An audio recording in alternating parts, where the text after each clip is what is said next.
Hello दोस्तों, welcome back to LR chemistry YouTube channel. तो जैसे कि आप जानते हैं कि मैंने चैप्टर नंबर 2 सॉल्यूशन स्टार्ट किया हुआ है, जिसको हिंदी में कहते हैं हम विलियन। और विलियन का एक पार्ट आपको अपलोड कर दिया, जिसमें कि मैंने बेसिक वर्ड्स होते हैं, जो कुछ शब्दावलियां होती है, जैसे कि मोलरता बेसिक डेफिनेशंस, उनके बारे में जानकारी दी हुई थी। और थोड़ा जो है वीडियो को थोड़ा लंबा करके मैं पिछले ही वीडियो में हेनरीज लॉ बता सकता था, लेकिन हेनरी लॉ और हेनरी लॉ से ही संबंधित होते हैं क्या, अणुसंख्यक गुणधर्म क्या होते हैं, मॉलिक्यूलर प्रॉपर्टीज क्या होती है, मॉलिक्यूलर प्रॉपर्टीज। तो ये चीजें जो है रिलेटेबल होती है, इस वजह से मैंने जो है इन्हें एक ही वीडियो में लाने की कोशिश की है।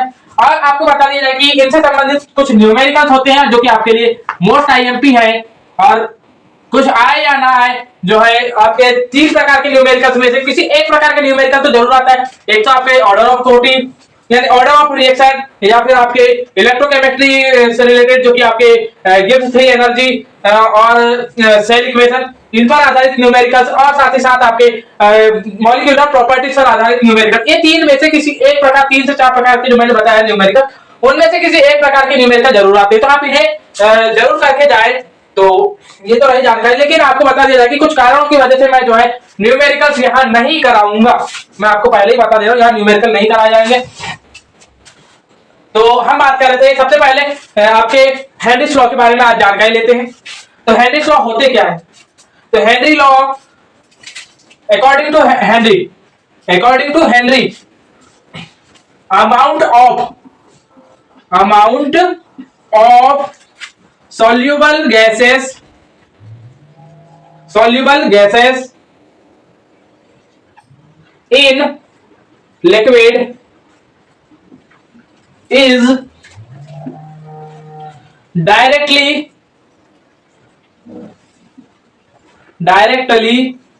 proportional to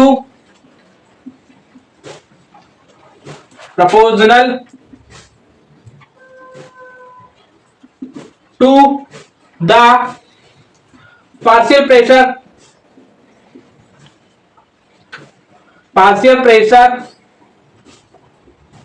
on the solution।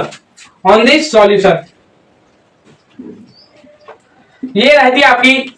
और बता दीजिए कि ये गैसों पर द्रव की मतलब गैसों के लिक्विड पर विलेयता पर आधारित एक नियम है, जिसे हेनरी ने दिया था। गैसों की द्रवों पर विलेयता पर आधारित जो है ये नियम है, और ये सिर्फ और सिर्फ इन्हीं पर लागू होगा। और ये क्या कह रहा है कि आपके जो किसी गैस की वह मात्रा जो कि किसी विलियन में, जो कि द्रवित विलियन है, उस पर अगर से आपकी कोई मात्रा मिलाई गई है, तो वह मात्रा उसके पार्शियल प्रेशर के समानुपाती होगा। मान लीजिए कि assume that क्या मान लें, assume that amount of gas, और अमाउंट को हम यहां पर भी किससे डिनोट कर रहे हैं? कहीं ना कहीं आप बोलेंगे कि सर कहीं ना कहीं हम बात करेंगे यहां पे मास की बात करेंगे, तो यहां पर हम इसे डिनोट करेंगे m से। Then again partial pressure on solution equal P, small p। इस स्थिति में क्या हो जाएगा? इस स्थिति में हो जाता है according to Henry's law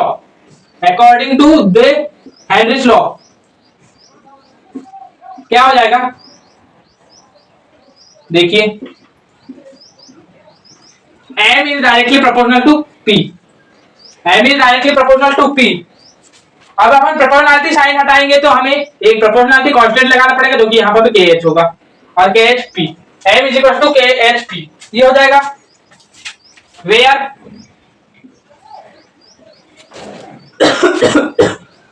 kh is Henry's constant, तो ये रहा आपका ये न्यूमेरिक, ये डेरिवेशन रहा। और ये डेरिवेशन आपको 2 नंबर के लिए आ जाता है, याद रखेंगे 2 से 3 नंबर के लिए डेरिवेशन आ जाता है, तो आप इस डेरिवेशन को इस तरीके से कर सकते हैं आप। तो ये रहा। अब आते हैं, तो यहाँ पर आपने स्क्रीनशॉट ले लिया होगा। अब हम आ रहे हैं नेक्स्ट स्लाइड पर अपने लेकर के अपने मॉलिक्यूलर प्रॉपर्टीज को। मॉलिक्यूलर प्रॉपर्टीज इन जो कि होते क्या है, आप बताएं कि सबसे पहले सॉल्यूशन में सबसे मेन रूप से आप स्टार्टिंग से ही किसके मात्रा पर डिपेंड हो रहे हैं, तो आप बोलेंगे सॉल्यूट के। किसके मात्रा पर, सॉल्यूट के। तो जो आपकी मॉलिक्यूलर प्रॉपर्टीज है वो भी जो है सॉल्यूट की मात्रा यानी कितने अमाउंट में सॉल्यूट है उस पर डिपेंड करेगा। किस पर डिपेंड करेगा, सॉल्यूट के अमाउंट पर। Molecular properties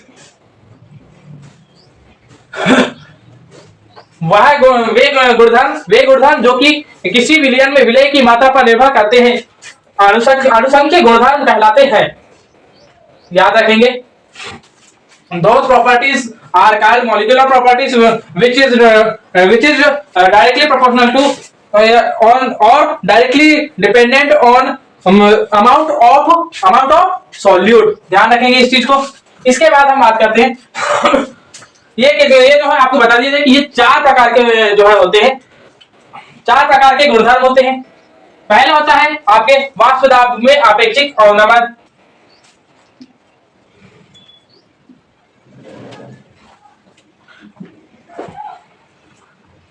relatable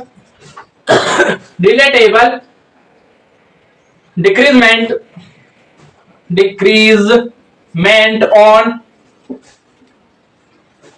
vapour pressure. ध्यान रखेंगे, vapour pressure first. Second one increment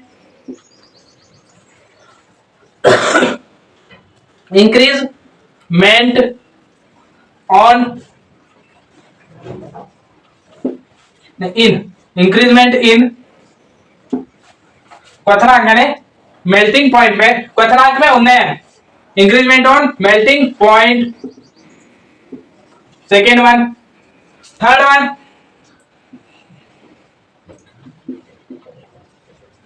decreasement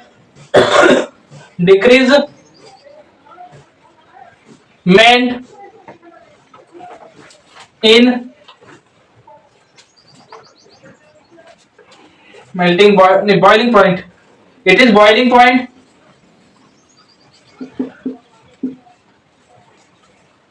and it is melting point।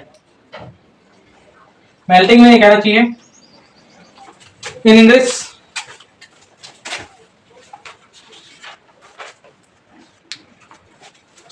sorry, it is freezing point and last one is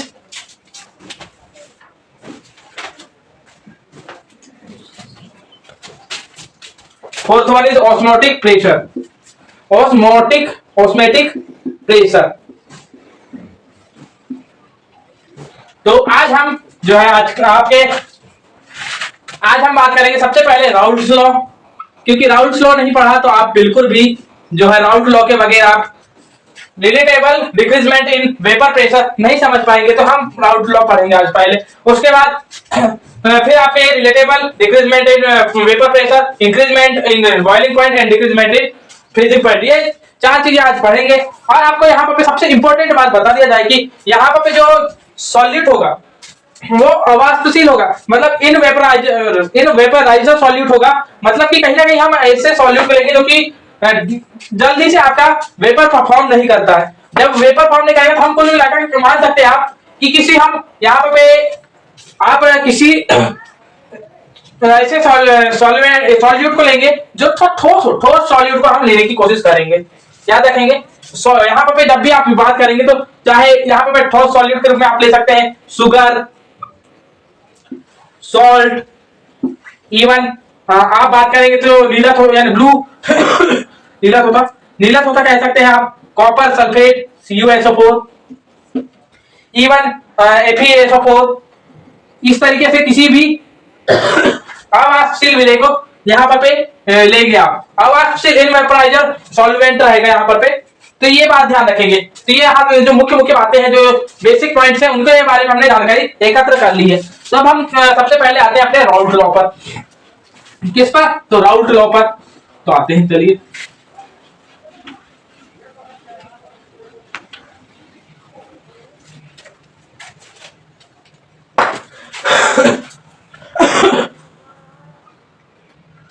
routes law. कहीं मैं आपको बता दूं कि राउट्स लॉ मतलब कि ये एक वैज्ञानिक थे, एक केमिस्ट थे, राउट सर राउट आपके केमिस्ट थे। उन्होंने जो है आपके आवासशील विलय के किसी विलयन में मिलने पर क्या परिवर्तन दिखाई देता है और कैसे क्या संबंध, किससे क्या संबंध होता है, इसके बारे में जानकारी दी थी।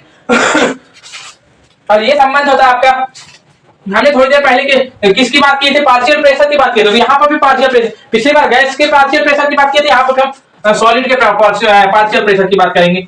और आपको बता दिया जाए कि according to Raoult's law, partial pressure pressure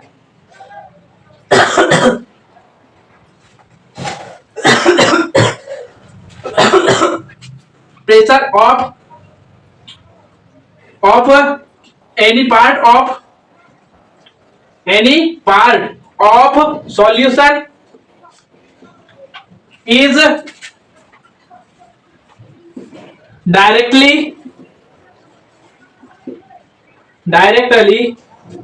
proportional to the mole fraction of part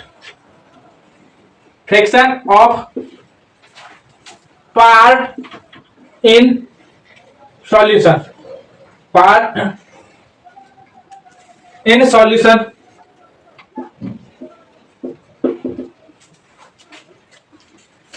तो यहां पर आप यानी कि किसी भी विलयन में, किसी भी आवासशील of any part of solution in, मतलब किसी यहाँ पे हो नहीं पा रहा, तो किसी भी ऐसे विलयन जिसमें कि आवासशील विलय आपने मिलाया हुआ है, उसके किसी भी, चाहे विलय या विलायक, दो प्रकार के पार्ट होते हैं इसके, विलय या विलायक के मोल का आंशिक दाब उसके उनके मोल प्रभाज के समानुपाती होता है। ये बात याद रखेंगे। assume that अब मैं यहां पर समझाने की कोशिश कर रहा हूं, तो आप ध्यान देंगे कि assume that partial pressure of solvent के लिए आप लेते हैं क्या, सबसे पहली बात बताएंगे, प्रेशर के लेते हैं आप P, और साथ ही में आप लेते हैं सॉल्वेंट के लिए A, तो P of A। Second number पे बात करेंगे पार्शियल प्रेशर ऑफ सॉल्यूट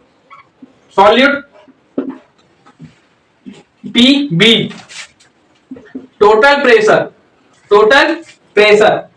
तो आप यहां पर अपना टोटल प्रेशर ले लीजिए, आप P नॉट ले सकते हैं आप, तो P नॉट ना लेकर के आप यहां PT ले लीजिए, PT लीजिए। और याद रखेंगे बट हियर, क्योंकि दो ही प्रकार के यहाँ पे आपके पार्शियल प्रेशर भी दो ही प्रकार के बनेंगे, तो दो ही प्रकार के बनेंगे, तो यहाँ इसका मतलब क्या हो जाएगा, but here PT is equal to PA plus PB। ध्यान रखेंगे, ये बात कहे आपने तो आप बोलेंगे सर जी हाँ, यहां तक तो आगे बात चलिए। आइए अब हम बात करते हैं, थोड़ा सा इधर आ जाते हैं। अकॉर्डिंग टू राउट्स लॉ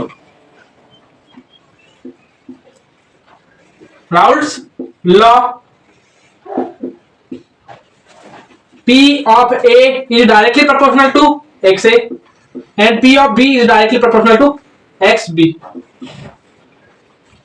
तो अब हम बात करने वाले हैं अपने पहले अनुसंख्यक गुणधर्म के बारे में। तो ये क्या है, और ये बता दिया जाए कि ये थोड़ा सा रिलेटेबल होता है आपके, क्या कहना चाहिए, राउट्स लॉ से रिलेटेबल होता है, लेकिन उतना ज्यादा भी नहीं। तो पहला जो कि आपका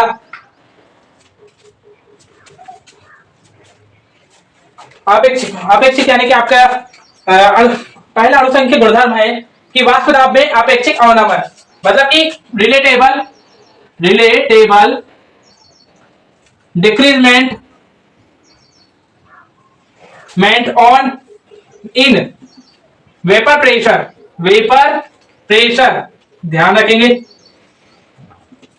ये होता क्या है। तो सबसे पहली बात तो हम यहाँ पर कहीं ना मतलब कि यहाँ कहीं ना कहीं आपका अपेक्षित यानी अवनमन होगा, कहीं ना कहीं आपके अवनमन यानी कम होगा।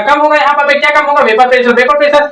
अब वेपर प्रेशर क्या होता है ये सारी जानकारी तो आपको पहले से होगी, तो हाँ नहीं होगी तो फिर आपको जो है आपके जो नोट्स है उस पर प्रोवाइड कर दी जाएंगी। तो सबसे पहली बात करते हैं, तो यहाँ पे क्या कहा गया है कि रिलेटेबल मतलब जो पहले से जो आपका वास्तुदाब रहा होगा तो उससे उसके उस वास्तुदाब से जो है बाद वाला वास्तुदाब घट जाएगा, बाद वाला वास्तुदाब घट जाएगा। वो किसके रिलेटेबल घटेगा? पहले वाले वास्तुदाब के रिलेटेबल घटेगा। इसका मतलब क्या है?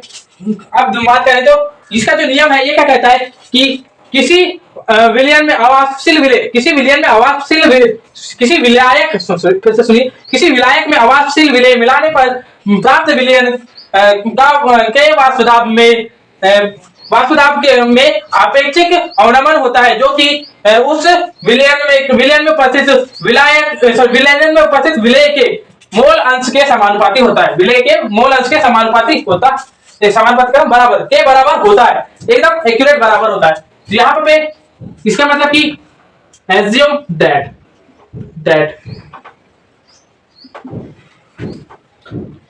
और ये प्रेशर जो है आपको बता दिया था कि पार्शियल प्रेशर ही होगा, ये प्रेशर होगा पार्शियल प्रेशर होगा। तो assume that partial pressure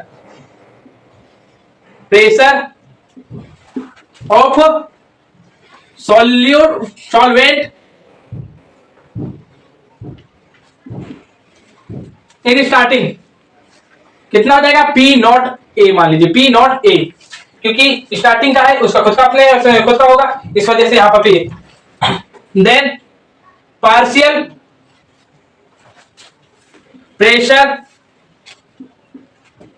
of solvent after soluble in, यहां पे मैंने मिला उस अवास्तशील विलय को मिलाने के बाद पी ऑफ ए बन गया। अब बाकी चीजें आपको पता है, तो according to the law, according to the definition क्या हो जाएगा? P not A minus P of A by P not A. ये घट रहा है आपका किसके सापेक्ष में घट रहा है? शुरुआत वाले के सापेक्ष में। यहाँ अवनमन हो रहा है किसके सापेक्ष हो रहा है? शुरुआत वाले के सापेक्ष ही हो गया। किसके बराबर है? तो n of b by n of a plus n of b हो गया, विलय के मोल प्रभाव के बराबर हो गया, विलय के मोल प्रभाव के बराबर हो गया। लेकिन आपको बता दिया जाए कि यहाँ पर n a, क्योंकि यहाँ पर आपको बता दिया जाए कि विलय और विलयन में विलायक की मात्रा इतनी कम है कि यहाँ पर Na plus Nb is nearly equivalent to Na कह सकते हैं आप। इतनी कम है कि मात्र आप यहाँ पर भी मान सकते हैं कि सिर्फ और सिर्फ विलायक के मोल है, सिर्फ और सिर्फ विलायक के मोल है, ये मान सकते हैं आप। जब आपने ये माना तो फिर आपको प्राप्त हो जाएगा क्या? P not A minus P A upon P not A is equal to Nb upon Na। अब ऊपर वाले को थोड़ी आप यहाँ पे हटा सकते हैं, उसको जीरो थोड़ी कर सकते हैं, जीरो करेंगे तो पूरा जीरो हो जाएगा, ये बात याद रखेंगे। जब आपने ये प्राप्त किया तो यहाँ पर आप Nb आपको बता दिया जाए कि यहाँ पे Nb is equal to WB upon Mb होता है और Na is equal to WA upon Na होता है, Ma होता है, याद रखेंगे। ये होता है, जब ये होता है तो फिर P not A minus PA is equal to P not A is equal to WB upon MB और आपको यहाँ पे ये MA अपॉन WA, ये हो गया। आपने ये प्राप्त कर लिया। अब यहां से आप एक और संबंध प्राप्त कर सकते थे, क्या? कि MB is equal to WB upon WB into MA upon MB WA into में P not A upon P not A minus PA। ये संबंध है आपका। यानी यहां से आप क्या निकालने की कोशिश कर रहे हैं? तो आप निकालने की कोशिश कर रहे हैं यहाँ पर से किस विलेय का आणविक द्रव्यमान, विलेय का आणविक द्रव्यमान। और याद रखेंगे कि विलेय का आणविक द्रव्यमान निकालने के लिए जो डेरिवेशन है ये मोस्ट इंपोर्टेंट होता है। आपके तीनों आपके जो आपेक्षिक अवनमन कह दे यानी वाष्पदाब में आपेक्षिक अवनमन से निकालने के लिए कह दे, चाहे आपके हिमांक में अवनमन से कह दे, या फिर आपका जो इसके बाद आने वाला है आपके बॉइलिंग पॉइंट से, बॉइलिंग पॉइंट के इंक्रीजमेंट से निकालने के लिए बोले। तीन से बहुत ही ज्यादा पूछता है आपके आणविक द्रव्यमान निकालने किसका, विलायक विलेय का। तो ये ध्यान रखेंगे, आप इसे स्क्रीनशॉट भी ले सकते हैं। अब हम बात करेंगे अपने नेक्स्ट पार्ट की, जो कि है हमारा नेक्स्ट पार्ट होगा अपना नेक्स्ट अणुसंख्या गुणधर्म यानी कि मॉलिक्यूलर प्रॉपर्टी। तो नेक्स्ट मॉलिक्यूलर प्रॉपर्टी है इंक्रीजमेंट इन बॉइलिंग पॉइंट।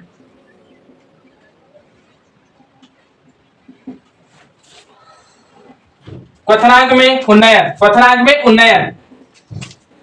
किसी विलायक में अवापशील विलेय, इसकी परिभाषा लिख सकते हैं आप, किसी विलायक में अवापशील विलेय मिलाने पर प्राप्त विलयन का वाष्पदाब, ये sorry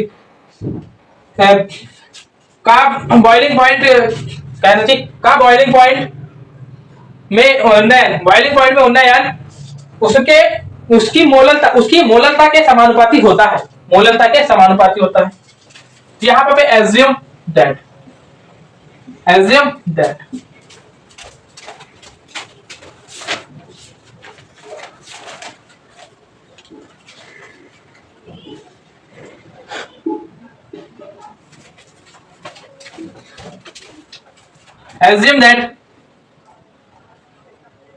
starting boiling point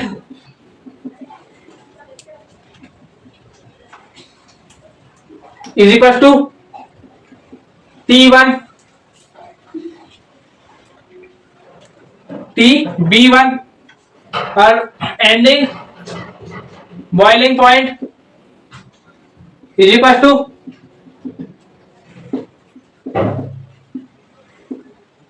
TB2। तो वेयर ध्यान रखेंगे यहां पर where TB2 is greater than TB1, then increasement कितना होगा, और ये इतना कम इंक्रीज होता है, बहुत ही कम होता है, ये भी बात याद रखेंगे, इतना कम कि नगण्य के बराबर मान सकते हैं, लेकिन फिर भी इंक्रीज होता ही है। ये न्यूमेरिकल करेंगे तो आपको समझ में आ जाएगा। Delta T B is equal to TB2 minus TB1, याद रखेंगे। ये हो गया, तो ये बात रही। तो अब हम अकॉर्डिंग टू द डेफिनेशन क्या हो जाएगा, delta TB is directly proportional to molality, ध्यान रखेंगे। अब मोलेलिटी यहाँ पे साइन हटाएंगे तो आपको यहाँ पे मिल जाएगा कांस्टेंट KB इनटू M। अब हम जानते हैं कि M इज इक्वल टू, क्या जानते हैं, M is equal to WB into 1000 by MB into WA, इतना जानते हैं आप, तो आप बोलेंगे जी हाँ सर। तो इसको हम यहाँ पे रखेंगे, तो यहाँ से अब हम निकालेंगे कि अब यहाँ से विलेय का आणविक द्रव्यमान निकालने की कोशिश करें। क्या कर रहे हैं, विलेय का आणविक द्रव्यमान निकालेंगे, तो निकालते हैं। चलिए, delta TB is equal to KB into WB into 1000 by MB into WA, ये निकाले। यहां से अब आपको मिल जाएगा क्या, और करके लिख सकते हैं आप, MB is equal to KB upon delta TB into WB into 1000। कहीं ना कहीं आपने क्रॉस मल्टीप्लाई किया तो यहाँ पे एक्सचेंज हो गई इन दोनों की जगह, बस इतना ही होगा, और फिर यहाँ पर पे आपका WA आ जाएगा। अब आप इसे स्क्रीनशॉट ले सकते हैं या फिर अपनी कॉपी में लिख सकते हैं। तो दोस्तों, इसी के साथ जो है आपका इंक्रीजमेंट इन बॉइलिंग पॉइंट ये समाप्त होता है। तो अब आते हैं अपने नेक्स्ट टॉपिक पर, और इसके न्यूमेरिकल आपको जरूरत है तो मैं अपने कॉपी में दे दूंगा, बाकी अगर जरूरत है तो बिल्कुल मिल जाएगी, और बिल्कुल आपको जरूरत हो जाएगा हम मैं अपने नोट्स में जरूर प्रोवाइड करूंगा। Decreasement in freezing point, freezing point अगला हमारा टॉपिक होगा।